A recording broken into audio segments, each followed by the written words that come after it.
Moving over now to Western Bulldogs best 23 for 2024, starting at the back line. So Bailey Dale, Liam Jones, Nick Caulfield, Caleb Daniel off the halfback, James O'Donnell, and Ed Richards.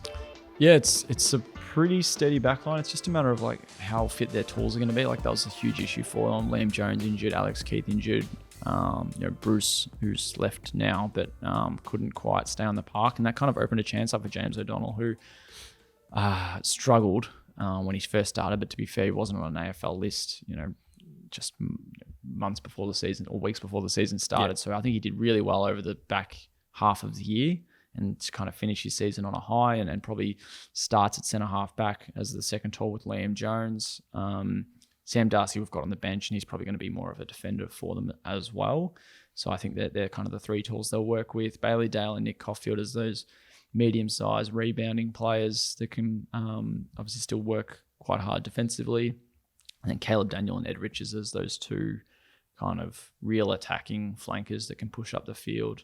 Both had some pretty strong seasons this year, Ed Richards in particular. So it's a strong backline group, but it's just not like, it's been a weakness for them for a while. Yeah. I'm just given the star power they've got in their forward line and how heavy their midfield group is. So it's going to be kind of the barometer in just how well they play. Add Jason Johannesson into that mix, who we've got off at half off the bench. Bailey Williams can play kind of anywhere up the side of the field. So they've got plenty of options, but yeah, kind of finding out who their tall defenders are is going to be interesting. Like Jones is a lock, but he's 34 or so. I don't think he's got that much left in him in the next few years. So it's going to be key on O'Donnell and on Darcy and on someone like Jed Busslinger, who didn't get a debut this year. But I think he'll be a strong chance too in 2024. Yep. So their midfield group, obviously probably the strongest part of their team. So Tim English as the main man, great in ruck this year, Marcus Bontempelli, McRae and Libba.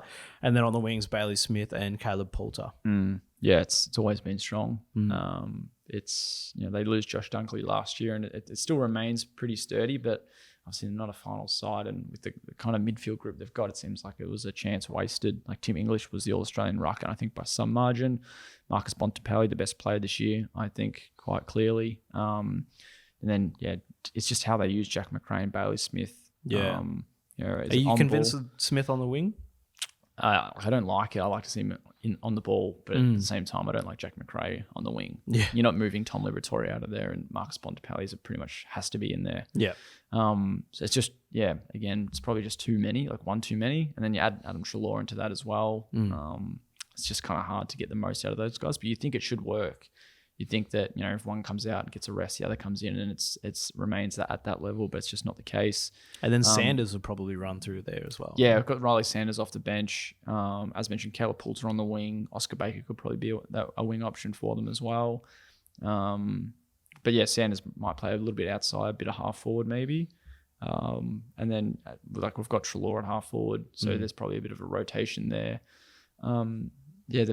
They've got options. It's just a matter of making everything click. Yeah, even when Dunkley was there, and then they lose Dunkley. Yeah, and they come like in 2021, they made the grand final, and a lot of that was off the back of their midfield, obviously. Yeah, but just hasn't been the same since. Yeah, we just struggled.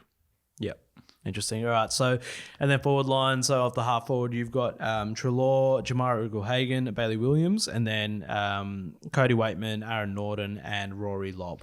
Yes, obviously they're not short on tall forwards. They bring in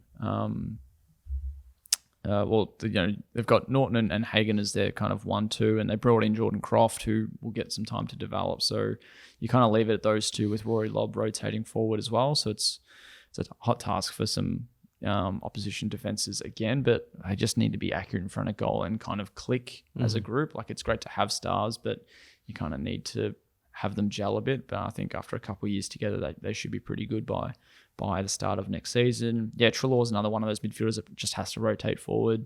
Bailey Williams probably could play more on the wing and rotate with Caleb Poulter a little bit, but probably just don't have as many of those half forward options. Maybe Riley West, but Cody Waitman's going to be their leading small forward, obviously, again. Sanders can play half forward. Anthony Scott's another one. James Harms, another half forward midfield option for them. So between talls and smalls, it's pretty settled. Like, they've got a pretty good group. It's just a matter of Is it the right mix? Ugle-Hagan and Norton kind of getting that balance with Rory Lobb there as well, and then B, the players at their feet having enough of an impact. Because I think, you kind of look at the goals or goal tallies this year, and Waitman kicked 34, Jamara 35, Norton 44, and then after that, it's going to be hard for Lobb, but then it goes, Bontempelli, English, Treloar, Scott, Williams, Daniel, Libba. So, is there another one that can kind of surpass all them and kind of be up there with Waitman in kicking over 30 goals a year? That's going to be pretty critical, I think. Yeah, I'm not super convinced on Lobb, but it's an interesting mix. Where do you see them coming through next year? I probably don't. They should be them pushing for finals. Yeah, probably don't have them top 8. Yeah. But yeah, same. Just if they're not making it, they've got to be in those 1, 2, 3 clubs just on the outside that are just missing out. They shouldn't be, falling too far if they do. But they're similar to me. They're similar to like a Fremantle where they could go. They should be pushing for finals, but I don't have them quite making it. Yeah, the way I see it is there's probably more of a chance they make finals than fall out like Freo did. But I just kind of see them staying in a similar spot. Just another frustrating year for Dogs fans, unfortunately. Yeah, absolutely.